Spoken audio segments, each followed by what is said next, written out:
우리 전치정 집사님, 우리 특송 감사드립니다. 제가 중학교 때 무협지를 굉장히 열심히 읽었습니다.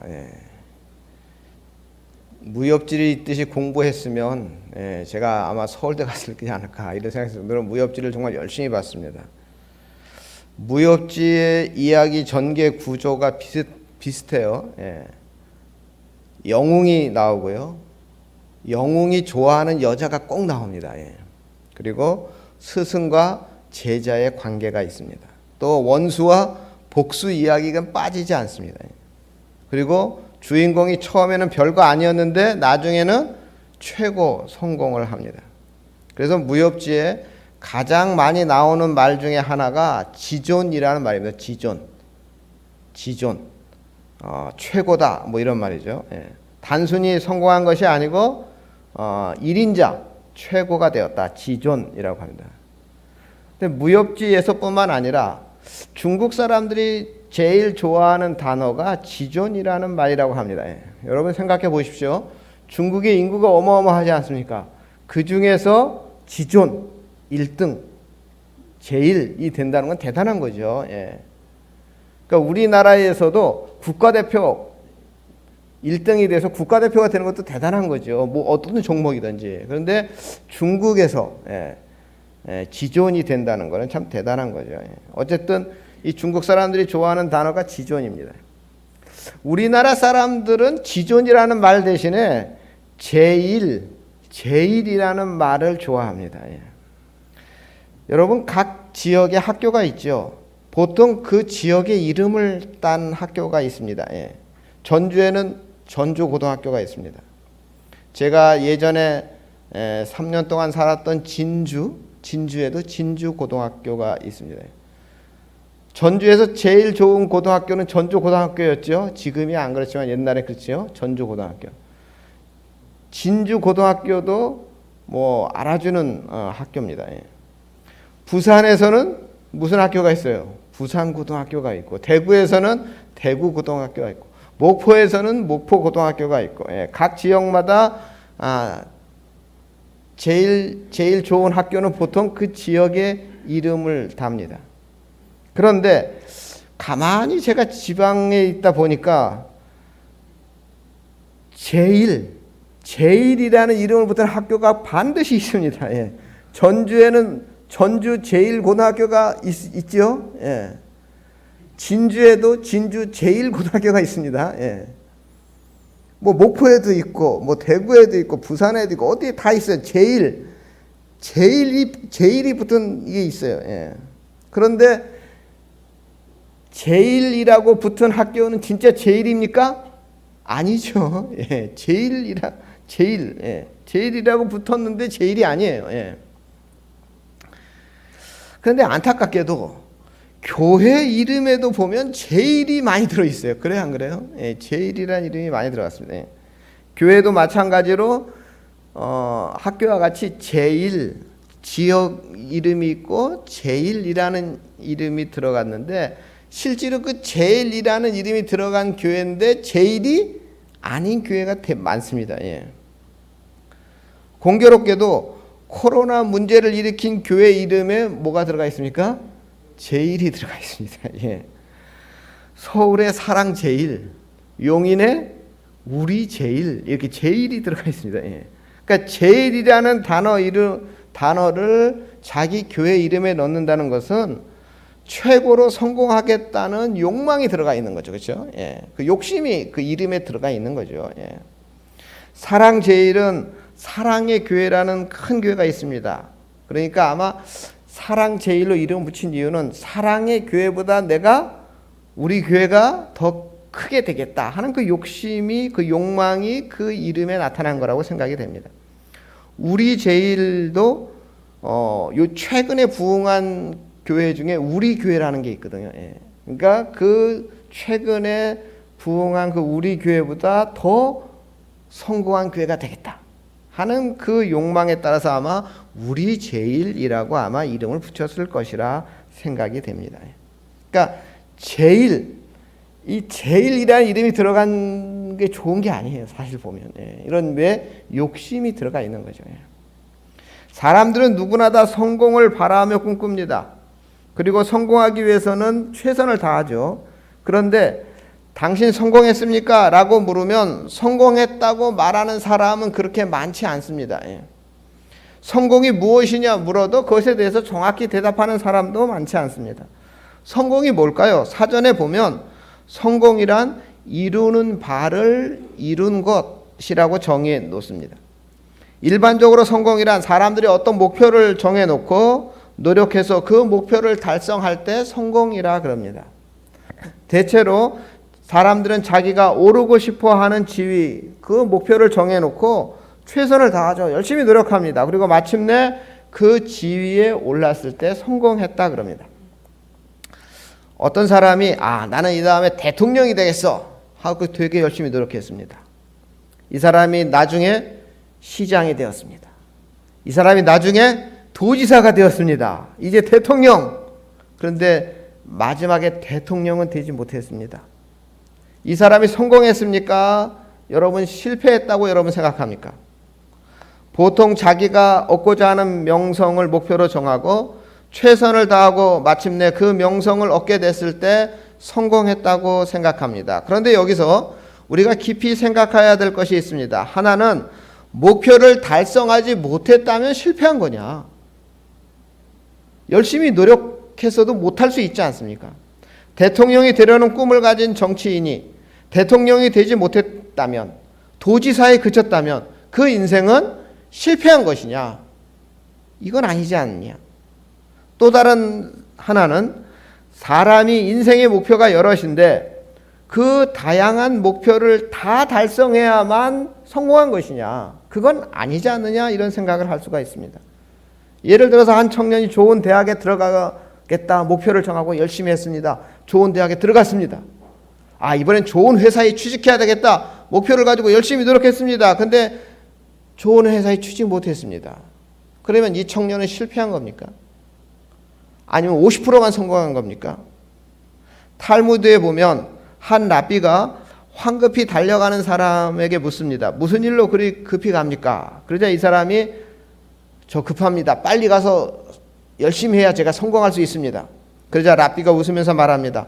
성공이 그대가 쫓고 있는 그 앞에 있다는 걸 어떻게 아시오? 성공은 아마 그대 뒤에 있는 것인지도 있다고 생각하진 않는지요. 성공이 코앞에 있다며 급히 달려가는 모양인데 성공은 자네 뒤에 있을 수도 있어. 그럼 제자리에 서서 가만히 있으면 성공할 수 있는데 왜 그렇게 빨리 달려갑니까? 이런 이야기가 나오는데요. 성공이 앞에 있는 것만은 아니다라는 탈무드의 교훈입니다. 그래서 우리는 먼저 성공이 무엇인가 이런 거를 우리가 알 필요가 있습니다. 세상에 떠도는 성공에 대한 잘못된 생각을 따라가다 보면 마치 신기루를 쫓듯 우리의 인생을 낭비할 수 있기 때문입니다. 내 인생만 낭비하면 괜찮은데 문제는 다른 사람까지 피해를 줄 수도 있습니다.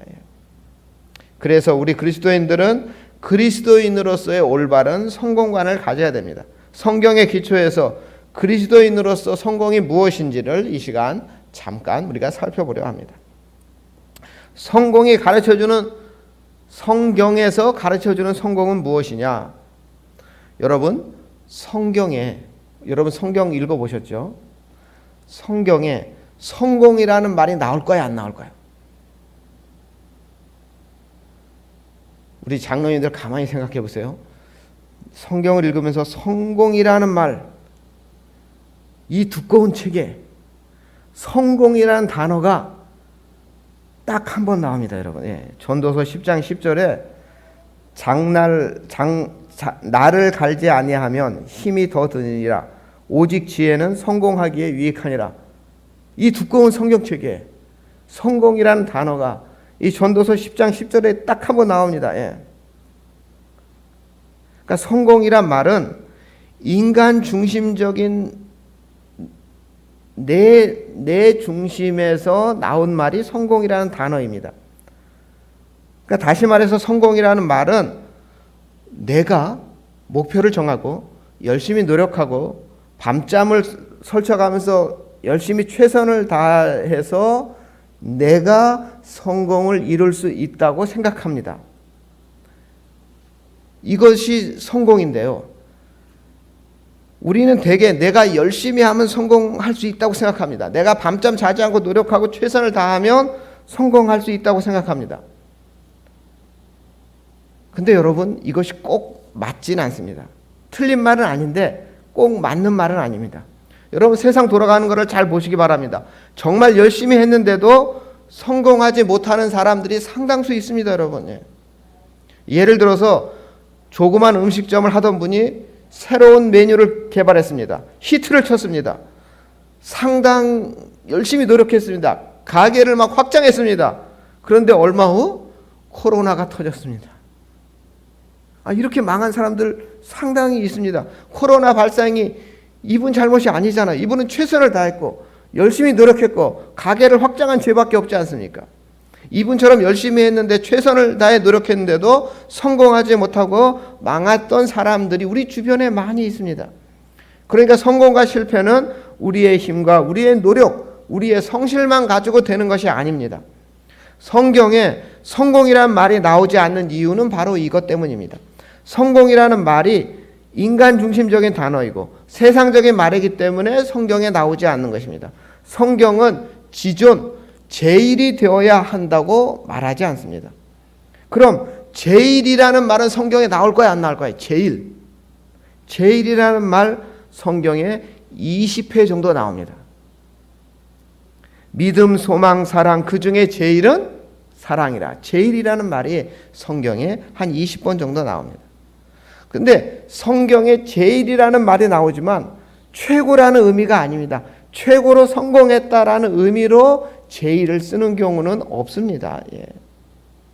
오늘 우리 1절, 2절, 우리 1절, 2절 말씀 우리 함께 읽어보겠습니다. 내가 내 하나님 여호와의 말씀을 삼가 듣고 내가 오늘 내게 명령하는 그의 모든 명령을 지켜 행하면 내 하나님 여호와께서 너를 세계 모든 민족 위에 뛰어나게 하실 것이라. 내가 내 하나님 여호와의 말씀을 청정하면 이 모든 복이 내게 임하며 내게 이르니라. 여러분, 이 1절 2절 말씀을 한마디로 정리해 보면 하나님께서 우리가 목표로 삼으려는 것, 즉 성공이라는 말은 사용하지 않으셨지만 하나님께서 우리에게 성공을 주시겠다, 이런 말씀입니다. 그런데 좀 더 정확하게 말하면 성공은 내가 노력해서 내가 쟁취하는 것이 아니라 하나님께서 주시는 것이다, 이런 뜻입니다. 그러니까 세상 사람들이 생각하는 성공과 성경이 가르쳐주는 성공이 결정적으로 다른 지점이 바로 이 지점입니다. 세상 사람들은 성공이라는 것은 내가 열심히 하고 내가 노력해서 내가 성취하는 것이라고 생각하지만 성경에서 성공은 하나님이 주시는 것이라고 말씀하고 있습니다. 그러면 하나님께서는 어떤 사람에게 성공을 주실까요? 오늘 본문을 보면 하나님께서는 하나님 말씀을 따르는 사람들에게 성공을 주신다라고 말씀하고 있습니다. 그러니까 세상 사람들은 자기가 정해놓은 목표를 달성하고자 노력하고 최선을 다하고 성공을 추구해 갑니다. 그러나 우리 그리스도인들은 하나님의 뜻을 이루고자 노력해야 됩니다. 하나님의 뜻을 이루고자 노력하는 가운데 성공이 우리에게 주어지는 것입니다. 제가 좋아하는 그 일본인 소설가 미우라 아야코, 이 미우라 아야코 여사가 소설을 쓰기 전에 잡화점, 우리 식으로 하면 뭐죠? 슈퍼 같은 거. 근데 이 잡화점을, 일본에서 이제 잡화점이라 하는데 잡화점을 경영했는데 장사가 너무 잘 됐어요. 그러니까 트럭으로 물건을 공급받아야 할 정도로 매출이 굉장히 올랐습니다. 그런데 이 아야코의 가게가 잘 되니까 그 옆에 가게들이 잘 안 됐어요. 이것을 지켜보면서 아야코는 남편에게 솔직한 심정을 털어놓습니다. 우리 가게가 잘 되고 보니 이웃 가게들이 문을 닫게 생겼네요. 이건 우리가 바라는 바가 아니고 하나님 뜻이 아닌 것 같아요. 이렇게 얘기합니다. 그런데 여러분, 이 아야꼬를 전도한 게 아야꼬의 남편이 미우라입니다. 그러니까 미우라가 사실 더 믿음이 좋은 사람인데요. 이 미우라가 아내가 이런 얘기하는 말을 듣고 너무 좋았습니다. 자기 아내가 너무 자랑스러웠어요. 그래서 이 남편인 미우라가 우리 욕심내지 맙시다 이렇게 말합니다. 그래서 이 부부는 이 잡화점의 규모를 줄입니다. 그리고 손님이 자기네 집에 없는 물건, 떨어진 물건이 오면 바로 옆집으로 안내해 줍니다. 그래가지고 정말 이 일화가 아주 중요한 일화인데요. 그러니까 가게 규모를 줄였고요. 손님이 오면 다른 옆 가게로 보냈고요. 그런데 여기서부터 하나님이 주시는 성공의 역사가 이 아야꼬와 미우라 이 부부 사이에 일어납니다. 가게가 좀 한산해지면서 시간적 여유가 생기게 되었고, 그래서 아야꼬는 평소 관심이 있었던 글쓰기를 시작합니다. 그렇게 나온 작품이 바로 빙점이라는 소설입니다. 미우라 아야꼬는 이 소설을 신문에 응모하여 당선되었고, 잡화점, 가게를 통해서 번 돈보다 100배 이상의 돈과 명예를 얻었습니다. 아마도 세상 사람들 같으면 자기 가게가 번창하고 장사가 잘 되면 확장하려 들겠죠. 옆에 가게를 살려고 생각할 겁니다. 어차피 우리가 사는 이 세상은 정말 강한 자가 살아남는 세상 아닙니까? 내가 성공하려면 어쩔 수 없다 이렇게 생각했을 것입니다. 그러나 일본인이면서 기독교인인 남편 미우라와 그 아내 아야꼬는 다른 생각을 합니다. 이웃 가게에 피해를 주면서까지 내 가게가 잘 되는 것은 하나님의 뜻이 아니라고 생각했습니다. 그래서 세상 사람들처럼 내가 일본 내 잡화점 중에 제1이 되겠다 이런 욕심을 채우는 길로 가지 않고 하나님의 뜻을 이루는 길로 나아갔습니다. 그러자 하나님께서는 하나님의 방법으로 더 큰 것을 채워주셨습니다. 가게를 통하여 벌 수 있는 돈보다 더 큰 돈을 벌게 해주셨을 뿐만 아니라 더 큰 명예도 얻게 해주셨습니다. 소설가가 일본에서 받을 수 있는 최고의 상을 받았습니다. 일본을 넘어서 세계 각 나라로 이 아야꼬의 책이 번역되어 출판되었습니다. 바로 이것이 하나님이 주시는 성공입니다. 미우라 아야꼬는 내가 일본 제1의 소설가가 되겠다 하고 매일 습작하고 매일 노력해서 성공을 거둔 것이 아니라 하나님이 주시는 성공을 거두었던 것입니다. 오늘 본문 말씀은 우리에게 누구의 기준에 맞게 성공의 목표를 정할 것인가 하는 것에 대해서 말씀하고 있는 귀한 말씀이라고 생각이 듭니다. 세상 사람들의 기준에 맞는 성공의 목표를 세울 것이 아니라 하나님 기준에 맞는 성공의 목표를 세울 것을 말씀하고 있습니다. 우리는 그리스도인으로서 내가 성공을 이루려 하기보다 하나님께서 주시는 성공을 바라고 꿈꿔야 합니다. 그리고 우리는 하나님께서 성공을 주실 만한 사람이 먼저 되어야 하는 것입니다. 성경에서 세상 사람들이 사용하는 성공이라는 말과 우리가 가진 성경에는 성공이라는 말이 거의 안 나옵니다. 한 번 딱 나오고 거의 안 나옵니다. 그런데 우리가 사용하는 성공이라는 말과 비슷한 말이 성경에 나오는데 그것이 뭐냐면 형통이라는 말입니다. 형통이라는 말은 모든 것이 뜻한 바대로 잘 된다 이런 뜻입니다. 성경에 이 형통이라는 말은 참으로 많이 나옵니다. 성경에 형통한 사람 대표적인 인물이 누구냐? 요셉입니다. 창세기 39장에 형통이라는 말이 3번이나 나오는데 이 말이 다 요셉을 설명할 때 사용됩니다. 그래서 형통을 이해하려면 우리가 요셉을 우리가 잘 알아야 됩니다. 우리 화면을 보시면 창세기 39장 2절 말씀입니다. 우리 함께 읽겠습니다. 여호와께서 요셉과 함께 하심으로 그가 형통한 자가 되어 그의 주인 애굽 사람의 집에 있으니.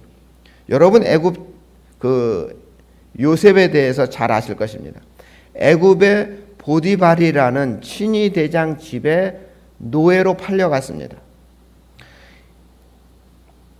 지금 요셉은 귀한 집안의 귀한 아들이었습니다.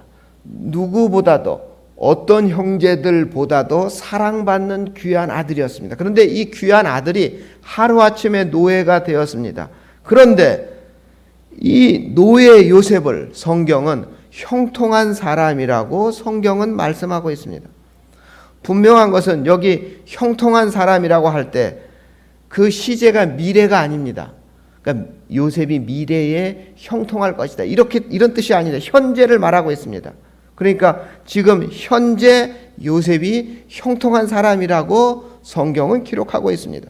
부잣집에 사랑받는 귀한 아들이 하루아침에 외국에 노예로 팔려왔는데 이 사람을 현재 형통한 사람이라고 성경은 기록하고 있습니다.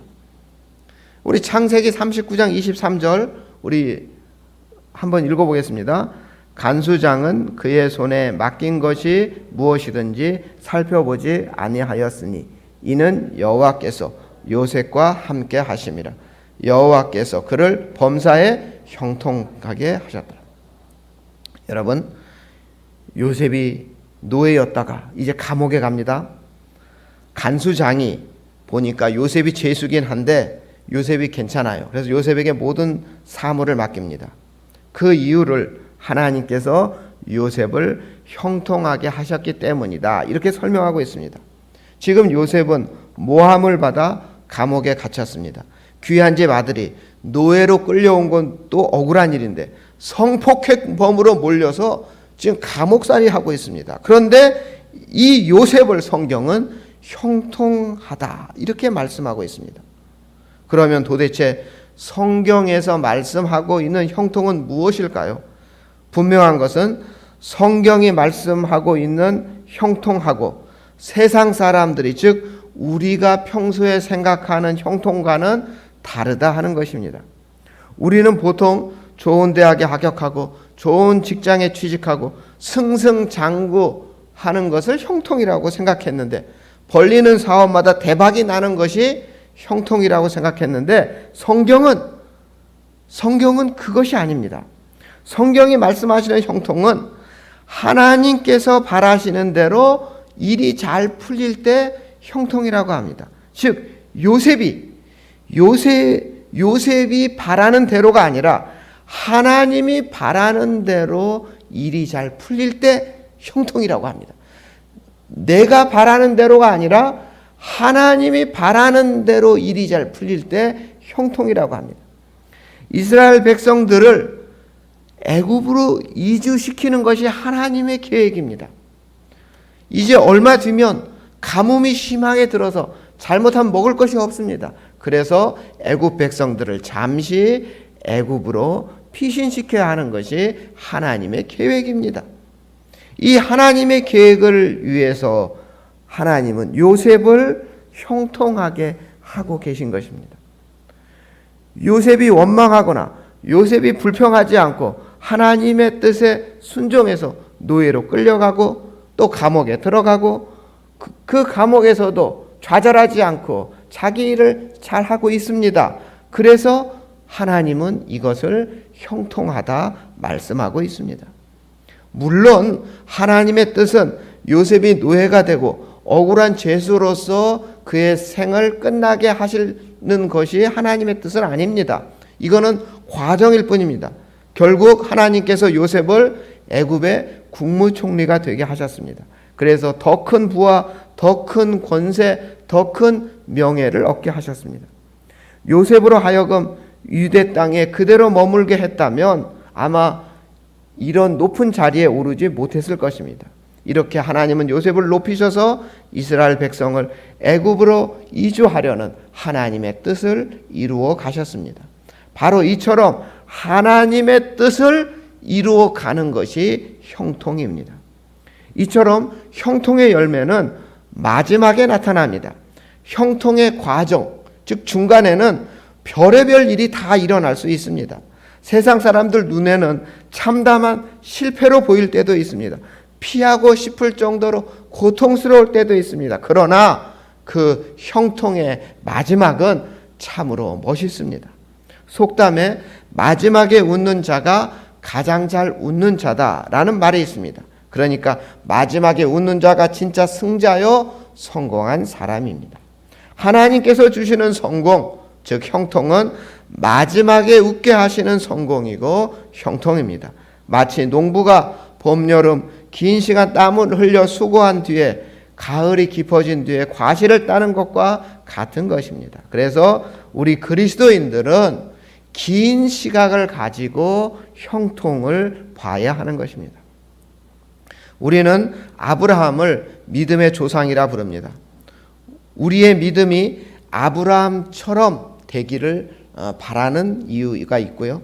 또 우리의 믿음이 정말 아브라함을 본받으라고 우리가 아브라함을 믿음의 조상이라고, 또 우리가 아브라함과 같은 믿음의 삶을 닮아가라고 우리가 믿음의 조상이라 그럽니다. 사실 아브라함의 삶은 믿음으로 성공했다고 할 수 있습니다. 우상이 가득한 땅에서 우상을 만들어서 남부럽지 않게 넉넉하게 살았던 사람이 아브라함입니다. 이러한 세상적 성공을 추구하는 이러한 삶을 뒤로하고 하나님께서 약속하신 가나안 땅으로 이주한 사람이 바로 아브라함입니다. 그리고 그곳에서 믿음으로 살면서 믿음의 사람들이 나아가야 될 하나님이 주시는 형통, 성공을 맛본 사람이 바로 아브라함입니다. 그래서 창세기 12장 2절에 보면, 우리 화면을 보시고요. 우리 3번인데요. 우리 함께 읽겠습니다. 내가 너로 큰 민족을 이루고 내게 복을 주어 내 이름을 창대하게 하리니 너는 복이 될지라. 하나님께서 아브라함에게 복을 주시겠다. 아브라함의 이름을 창대케 하겠다. 결과적으로 보면 세상 사람들이 이루고자 하는 형통, 성공, 이 모든 것을 하나님께서 아브라함에 주겠다 이렇게 약속을 해 주셨습니다. 그런데 이 성공, 이 형통이 세상 사람들이 이루고자 하는 성공하고 형통하고 조금 다릅니다. 우리 그 밑에 4번 우리 함께 읽겠습니다. 땅의 모든 족속이 너로 말미암아 복을 받을 것이라. 자, 그런데 아브라함이 이루게 될 성공과 형통은 다른 사람이 아브라함 때문에 복을 얻게 되는 성공과 형통입니다. 아브라함이 이루게 될 성공은 자기만 복을 누리는 것이 아니라 다른 사람들도 함께 복을 누리는 성공입니다. 우리 기독교인들이 추구해야 될 성공이 바로 이런 것입니다. 다른 사람에게 유익을 끼치는 것입니다. 나 때문에 다른 사람이 유익을 얻고, 나 때문에 나도 모르는 사람들이 유익을 얻게 하는 것입니다. 나 때문에 모든 사람들이 유익을 얻게 하는 거예요. 나 때문에 많은 사람들이 피해를 주는 게 아닙니다. 예. 제 일이 되겠다. 내가 최고가 되겠다. 나 때문에 다른 사람들이 피해를 주는 건 제 일이 아니에요. 이게 성공이 아닙니다. 이게 형통이 아닙니다. 성경은 이런 걸 형통과 성공이라고 말하잖아요. 아브라함과 같이 나 때문에 다른 사람도 복 받는 거예요. 나 때문에 다른 사람도 유익하게 되는 거예요. 이것이 바로 형통이고, 이것이 성공이고, 이것이 제일이고, 이것이 지존인 것입니다. 하나님이 우리에게 말씀하시는 거예요. 한국인으로서 미국 그 최고 백악관 정책 차관보까지 올랐던 사람이 있어요. 근데 이 사람이, 여러분 혹시 텔레비전에 그 예전에 한 10년 전인가 그때 텔레비전에 나왔었는데, 이 강영우 박사라는 분인데 이 사람이 맹인이에요. 맹인. 고등학교 때 축구하다가 이 눈에 축구공을 맞아가지고 수술을 몇 번 했는데도 실명을 하죠. 예. 근데 이분이 맹인임에도 불구하고 열심히 공부해서 미국 유학 가고 거기서 미국 백악관 정책 차관보까지 됐던 분인데, 이분이 책을 썼어요. 그 책이 도전과 기회라는 책이에요. 그 책에 보면 성공하는 세 가지가 나와요. 그게 뭐냐? 능력. 당연하죠. 능력이 있어야 성공하죠. 인격. 인격이 좋아야 성공해야겠죠. 인격. 근데 세 번째가 뭐냐면 헌신이에요. 헌신. 헌신해야 성공한다는 거예요. 예. 이 책에 이런 말이 나와요. 한국 사람들은 자녀에게 배워서 남주냐 이런 말을 많이 합니다. 너 자신이 잘 되기 위해 공부하는 것이다 이런 뜻입니다. 그러나 사실 공부는 배워서 남을 주는 것입니다. 미국 사람들은 어릴 때부터 남을 위해 공부하고 일하면 결과적으로 성공하게 된다. 그러니까 미국 사람들은 열심히 공부하고 열심히 노력하면 결과적으로 다른 사람에게 도움을 주게 되고 그 다른 사람을 도움을 줬을 때 너의 명예가 더 올라간다. 이렇게 가르친다 그럽니다. 즉 배워서 남 주냐 이렇게 가르치지 말고 배워서 남 주라. 이렇게 한국 사람들도 가르쳐야 된다. 이런 이야기가 이 책에 나옵니다. 예. 여러분 생소하시죠? 예. 그러니까 이 사람이 맹인임에도 불구하고 독실한 기독교인으로서 이 강영호 박사는 성공의 가장 핵심은 헌신이라고 얘기하고 있습니다. 남에게 유익을 끼치는 것이, 남에게 유익이 되는 것이 성공의 지름길이다 이런 얘기를 하고 있습니다. 하나님께서는 우리가 이 세상을 사는 동안 하나님의 자녀인 우리들 모두가 성공하기를 바라십니다. 그러나 하나님께서는 우리가 생각하는 성공은 세상 사람들이 생각하는 성공과 다르기를 바라십니다. 우선 우리가 성공이란 하나님께서 주시는 것, 내가 열심히 노력도 해야 되지만 하나님께서 주셔야 하는 것임을 명심하시기 바랍니다. 내가 이루려 하기보다는 하나님의 뜻을 따르다 보면 하나님께서 우리에게 선물로 주시는 것이 바로 성공입니다. 다음으로 성공은 마지막에 웃는 자, 마지막에 평가될 수 있다 하는 사실을, 그래서 과정 중에 실패할 수도 있고 과정 중에 흔들릴 수도 있지만 우리는 어떤 어려움이 있어도 우리가 하나님의 뜻을 붙잡고 담대히 나아가야 하는 것입니다. 그리고 마지막으로 성공은 나만을 위한 것이 절대 아닙니다. 남에게 유익을 끼쳐야 그것이 진짜 성공입니다.